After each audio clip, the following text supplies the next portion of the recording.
லட்சுமி. நாங்க சென்னையில இருந்து வந்திருக்கோம். ஸோ வந்து ஒரு 2 டேஸ் ஆச்சு. கிறிஸ்மஸ் நியூ இயருக்கு முன்னாடி வெக்கேஷன் என்ஜாய் பண்ணலான்ட்டு வந்தோம், கொஞ்சம் க்ரௌட் வரக்கு முன்னாடி. ஸோ வந்த டைம்ல பார்த்தா செம்ம எக்ஸ்பீரியன்ஸா இருக்கு.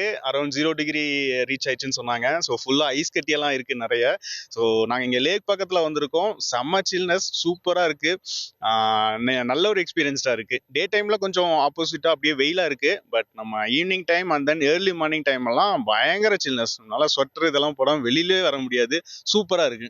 வின்டர் சீசன்ல நாங்க யூஸ்வலா மூணார் போயிருக்கோம். அரௌண்ட் சவுத் இந்தியால இந்த மாதிரி ஏரியாலாம் ஒரு ஹில் ஸ்டேஷன்லாம் கவர் பண்ணிருக்கோம். பட் இப்பதான் இந்த வின்டருக்கு இங்க கொடைக்கானல் வந்திருக்கோம். சூப்பரா இருக்கு. இது வரைக்கும் போனதுல எங்களுக்கு இதுதான் கொஞ்சம் ஒரு ஃபேவரட்டான ஒரு நல்ல கிளைமேட் என்ஜாய் பண்றதுக்கு இது சூப்பரா இருக்கு.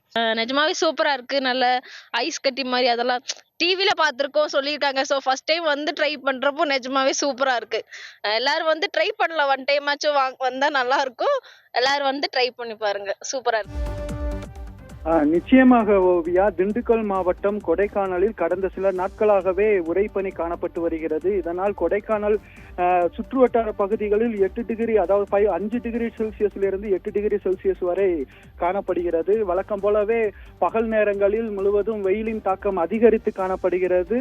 இரவு நேரங்களில், அதாவது மாலை முதல் காலை அதிகாலை வரை கடும் உறைபனியுடன் 0 டிகிரி செல்சியஸ் நீர்த்தேக்க பகுதிகளில் காணப்படுகிறது. இதனால் அப்பகுதியில் நிறுத்தி வைக்கப்பட்டுள்ள வாகனங்கள் மேற்கூரை மற்றும் கண்ணாடிகளில் உறைபனி அதிகமாக காணப்படுவதால் இந்த வாகன ஓட்டிகள் மிகவும் சிரமத்துக்குள்ளாகி வருகின்றனர்.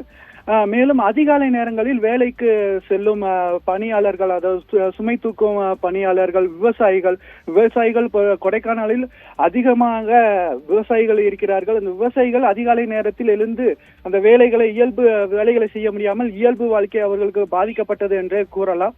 மேலும் தற்போது ஜிம்கானல் பகுதி, கீழ்பூமி பகுதி, நட்சத்திர ஏரி பகுதிகளில் 0 டிகிரி செல்சியஸ் காணப்படுகிறது. எந்தெந்த இடத்தில் காணப்படுகிறது என்றால் அந்த நீர்த்தேக்க பகுதிகளில் அதிகமாக காணப்படுகிறது. இதனால் அப்பகுதியில் உள்ள புல்வெளிகள் மற்றும் மரங்கள், பாட்டில்கள் மற்றும் நீர்த்தேக்க தொட்டிகளில் உறைபனியை காண முடிகிறது. தண்ணீர் அனைத்தும் வந்து பனிக்கட்டிகளாகவே தற்போது கொடைக்கானலில் காணப்படுகிறது. மேலும் இந்த இருக்கக்கூடிய சூழ்நிலையில் அப்பகுதியில் அதிகமான சுற்றுலா பயணிகள் அதிகாலையிலே குளிரையும் பொருட்படுத்தாமல் அப்பகுதிக்கு வந்து செல்ஃபி புகைப்படங்கள் எடுத்து மகிழ்ந்து வருகின்றனர்.